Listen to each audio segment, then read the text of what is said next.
On 21st March, a Boeing 737 plane operated by China Eastern Airlines crashed with 133 people on board in China's southwestern province of Guangxi.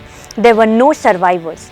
Investigators found debris of the engine and the cockpit voice recorder as the multi-agency investigation into the crash gathered steam.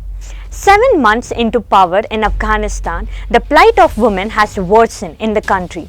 On 23rd March, Taliban stopped girls from attending secondary schools. Not only students but even female professors are not allowed in schools anymore.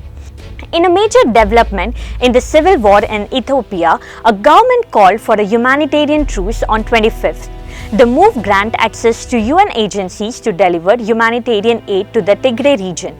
The conflict between the Ethiopian government and the Tigrayan People Liberation Front has displaced millions of people to a refugee camp across the border in Sudan. On Thursday, US President Joe Biden said that NATO would respond if Russia used chemical weapons. The nature of the response would depend on the nature of the use.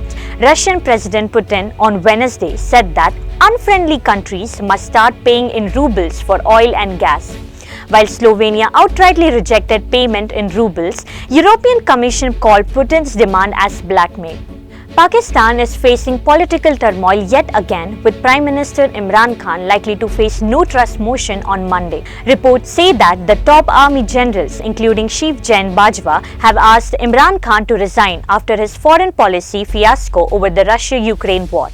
China's Shanghai cases hit a record as COVID curbs led to death. Shanghai's COVID cases jumped more than 60% in a single day, hitting a record 1,609 on Friday. Even as authorities widen restrictions that have limited access to food and medical care with devastating consequences.